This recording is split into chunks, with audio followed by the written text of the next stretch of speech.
jį pasveikino, bet čia suprantama, nes jie yra partneriai ir čia visai kas kita. Putinas apskritai tai, kas siūlė jau 20 kartų, tik visą laiką buvo atmesta šita taika. Na, buvo sąlygos iškeltos, kurios netiko viena iš pusių, tarkim, ir viskas.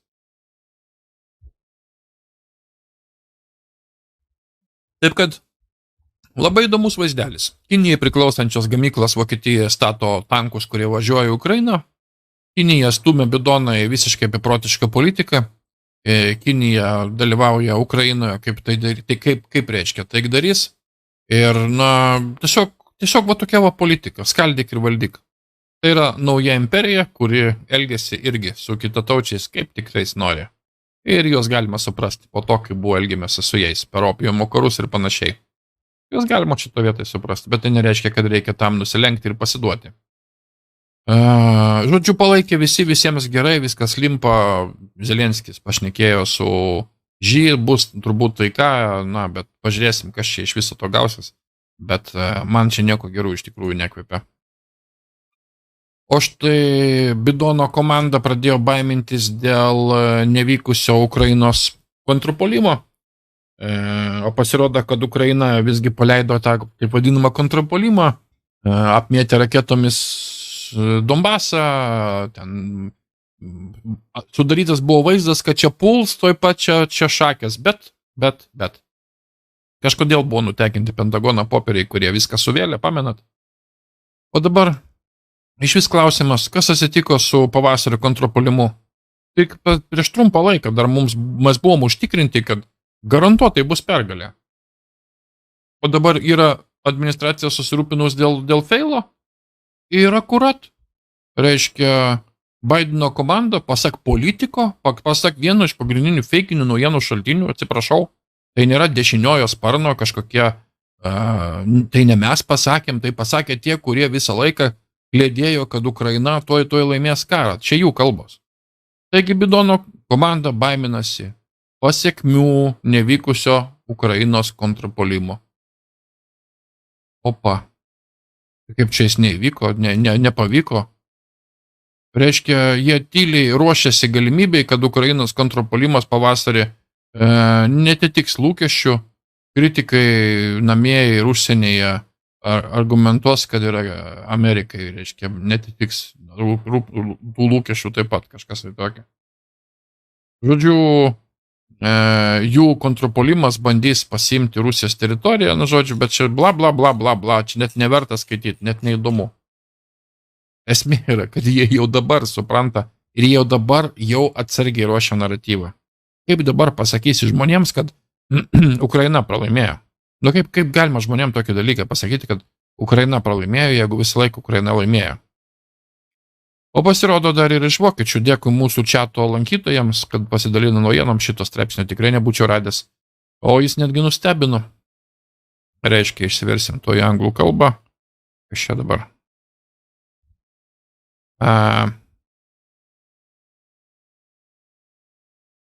O kodėl neišsiverčia? Va. Sakoma, kad Jungtinės valstijos sutrukdė Ukrainos armijai smūgiuoti Rusijos teritoriją. Taigi Ukraina, kaip sakoma, buvo planavusi masyvės atakas prieš Rusijos teritoriją, skaitant Maskvą per metinės.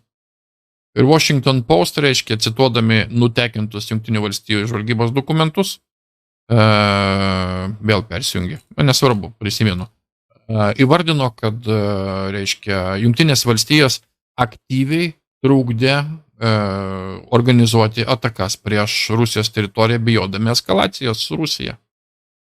Bijodami eskalacijos su Rusija. Tikrai, Bidonas tai yra tas, kuris bijo eskalacijos su Rusija. Tuo tarpu, kai jie visi tiesiog grūste grūda karą, vyksta dar kiti kažkokie procesiukai. Bet, tokios žinutės, reiškia, vaikšto. O štai šiandien spauda visa, kaip išsijuosus, ne tik šiandien pastaruoju metu, nuo 21 balandžio, reiškia, jau visą savaitę greitai. Žiūrėkit, ką jie visi loja, kad visi NATO nariai sutiko, kad Ukraina galų galiai įstos į NATO. Visa feikinių naujienų medija, The Sun, Mirror UK, Metro TASS, reiškia, ir Standard Co UK, New Sky, The Guardian, visi šitie kanalai, tas taip pat yra vienas iš jų, beje, aš priskiriu jį prie vieno iš jų.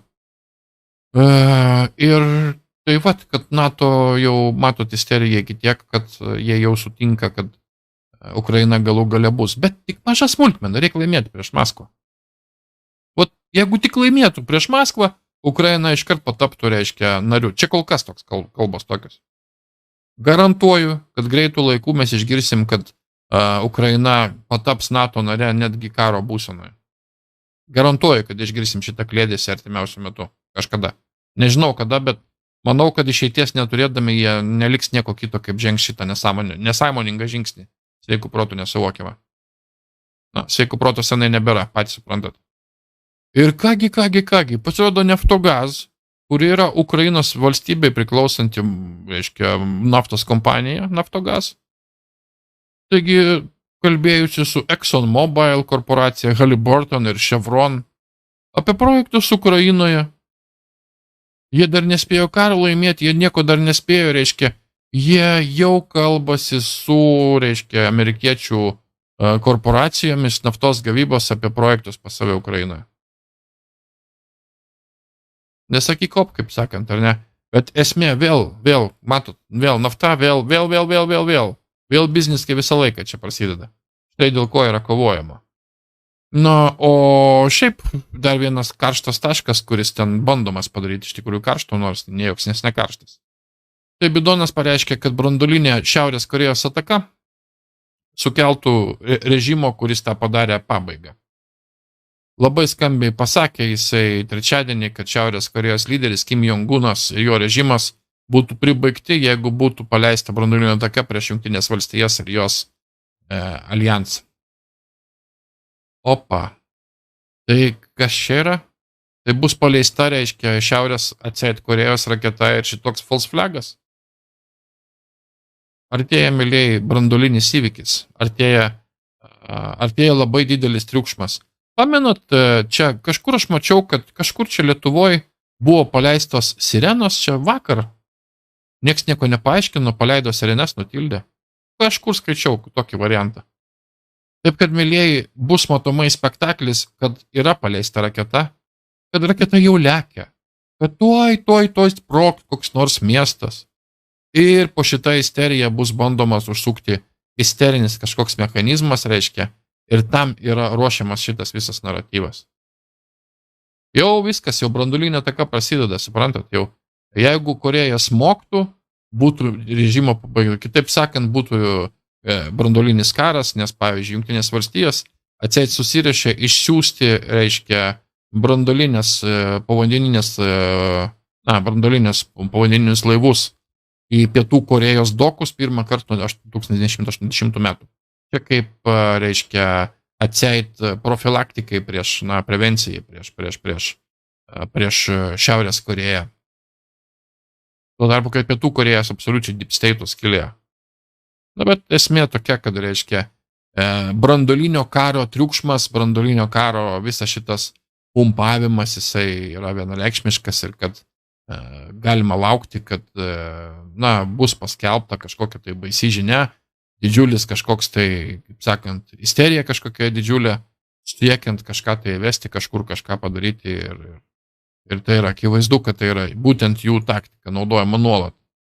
Tai pavyzdžiui, CNN vėlgi rašo, kad Šiaurės Korėjos hakeriai įsilaužė į kažkokios programinės įrangos firmą labai svarbioje kiberatakui. Šiaurės Korėjos hakeriai. Matot, kaip ant šiaurės, kaip yra projektuojamas karas, mylėjai. Čia jau prieš savaitę laiko, bet nesvarbu.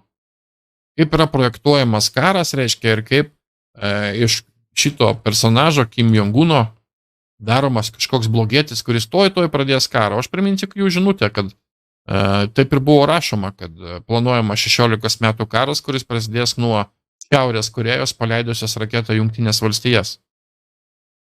Tai panašu, kad link to yra einama, sprendžiant pagal viską. Tai klausimas, kas tą raketą galbūt paleis. Tam, kad suprovokuot, tam, kad, reiškia, padaryti kuo didesnę žalą. Ir didelį veiksmai, dideli nuotykiai prasidėjo Sudane. Tai buvo Jungtinių valstijų ambasados Kartume pranešimas apie tai, kad Sudane prasidėjo reikaliukai. Ir čia surašyta, ką čia turėt, kaip čia elgtis, kom čia ką čia, ypatingos padėties informacija ir taip toliau. Ir žodžiu, įvyko Sudane panašu, kad kažkoks tai pučas, panašu, kad globalistų organizuotas, sprendžiant pagal tą taktiką, kurią jie naudoja. O taktika tai būtų, pavyzdžiui, tokia, kad buvo, turbūt daugelis matė, pasak Pasaulio sveikatos organizacijos, dar vienos teroristinės organizacijos. Pasak buvo didžiulė biologinė rizika, po to, kai tenai ginkluoti judukai atseit užėmė, reiškia, išvarė visus darbuotojus iš laboratorijų, kuriuose buvo laikomi ekstremaliai pavojingi, reiškia, patogenai, tokie kaip raupai ir polio arba cholera. Reiškia, ir dabar jie ten nieko nesaugomi, siautėje, sulaužė ten viską, išdaužė, žodžiu, paleido virusus. Nu, žodžiu, kaip iš baisios kokios pasakos atėjo pikti juodaodžiai ir viską suvartė, sudaužė, reiškia, ir tyčia paleido pas save Sudane dabar virusą, dėl kurio Pasaulio sveikatos organizacija, kad didžiulė biologinė grėsmė, o jėtų. Tai, toks marazmas. Ir viskas atsitiko po pusės realiai metų, nuo to, kai Sudanas pasiūlė Rusijai naftos tyrinėjimo galimybės pas save. Sudano oficialūs pareigūnai apsilankė Rusijoje, diskutavo galimybės naujoms investicijoms Šiaurės Afrikos valstybėje. Tai yra kažkoks naftotikis, turbūt dujotikis ar kasybos darbai arba kažkokie. Bet esmė, kad nesu ta pusė šachmatų, suprantat, su Rusija pasišnekėjo. Ir štai buvo sugriausta atseit valstybė. Na, niekas nebus sugriauta, viskas ateis grįžti vietas, bet žaidimukai vyksta būtent dabar tokie persimetimai, kaip sakant. O štai 70 amerikiečių diplomatų ir jų šeimos buvo sėkmingai evakuotas iš Jungtinių valstijų ambasados Kartume, Sudane. Ir jiems labai pasisekė, nes toliau buvo palikti likimo valiai 16 000 vėl amerikiečių šį kartą Sudane. Ir to įsimylėja situacija, kuri buvo Afganistane, kur buvo palikta didžiausia pasaulyje, reiškia, siunta ginklų, karinių tikrų ginklų, įskaitant techniką šarvuotą ir visokius kitokius ginklus. Reiškia, ir lygiai tas pats dabar kartojasi šitoj situacijai, kur jisai palieka 16 000 amerikiečių Sudane.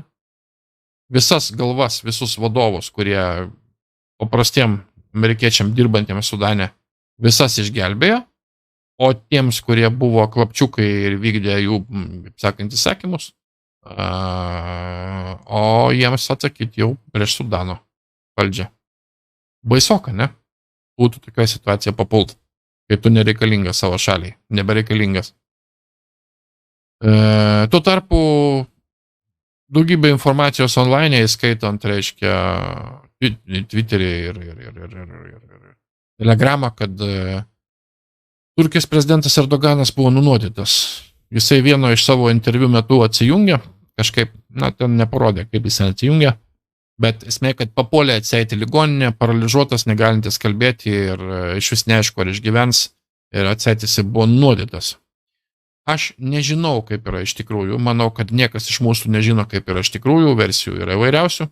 Tačiau jo partija atmetė gandus apie jo sveikatą ir pasakė, kad jis tiesiog sugrįž tuoj pat, tu turbūt palisės ir sugrįž dirbti. Čia bent jau tą pasakė Erdogano partija. Nebūtinai įtikėti, nes iš tiesų mes nežinom ir čia gali būti taip pat tik tais skiedalai, bet dar įdomi detalė, kad Erdoganas, kaip buvo sutapimas, kad laimėjo antrą raundą teisingiau lyderiavo antram raundė turkiškų rinkimų pagal apklausą. Ir žmonės norėjo jį galimos rinkimuose išrinkti dar vienai kadencijai. Ir žinot, iš tikrųjų tai Erdoganas, kad ir kokius jis darbelius yra pridirbęs, apie tai irgi galima kalbėti, kas yra turkiškoji dalis musulmonų brolyjas, ką jisai veikia su naftos, reiškia, karavanais iš Sirijos ir panašiai, čia kiti reikalai. Bet tai yra tradicionalistas, jis yra Vladimiro Putino šalininkas, jis yra valstybingumo šalininkas ir jis yra Deep State'o priešas. Ir tai, kad jis yra būtent bandomas pašalinti dabar, tai nekelia niekam nuostabos turbūt, ypatingai jam pirmaujant rinkimuose. O čia geras, pavyzdžiui, šis buvo papostintas prieš valandą Russia Tomorrow, tai yra online susitikimas ir aš suvokiu, kad kompiuterio, reiškia, generuoti vaizdai ir dirbtinis intelektas gali būti tikinamas, bet čia man labiau patiko, kad RT.com paskyra yra sulaikyta Portugalijai, Suomijai, Švedijai, Arijai, Slovenijai, įskaitant ir, reiškia, Lietuvą. Na, tiesiog štai va taip. Tai yra sulaikyta informacija, nes tose šalyse jūs, tiesiog nevertės atgauti tos informacijos. Nes tai yra per daug pavojinga informacija nomenklatūrai.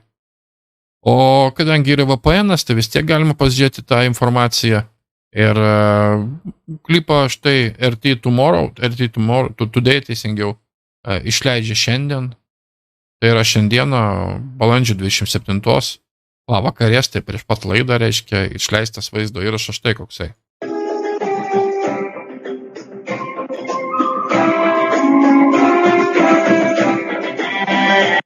Putinas pasisveikina su Erdoganu po to, kai prieš tai dieną buvo paskelbta, kad jie turės